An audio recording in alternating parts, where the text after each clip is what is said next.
یہ بزرگ جو ایک عام انسان ہے، ان کا اسم عبد القادر ہے، پاکستان سے ہیں، مری بلوچ ہیں۔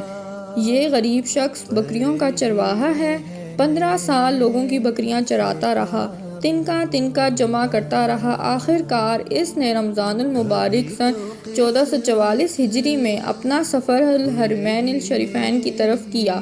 50 لاکھ سے زائد زائرین اس بار حرم مکی، حرم مدینہ میں موجود تھے۔ ان 50 لاکھ زائرین میں بڑے بڑے بادشاہ، حاکم، امراء، علماء، تاجر، گدی نشین اور دنیا کی طاقتور ترین شخصیات شامل تھیں، مگر اللہ سبحانہ تعالیٰ نے بابا جی کو جو عزت بخشی وہ کسی اور کے نصیب میں نہیں دیکھی۔ اعلیٰ سعودی حکام بابا جی سے رابطے میں ہیں۔ بابا جی اس سال حج 1444 ہجری میں سعودی شاہی مہمان کی حیثیت سے حج کی سعادت حاصل کریں گے انشاءاللہ۔ اللہ نے عزت دینی تھی سو بے تحاشا عزت دی۔ ایک ایسا شخص جس نے دنیا نہیں دیکھی، 2 دن سے پوری دنیا انہیں دیکھ کر خوش ہو رہی ہے۔ وَتُعِزُّ مَن تَشَاءُ وَتُذِلُّ مَن تَشَاءُ۔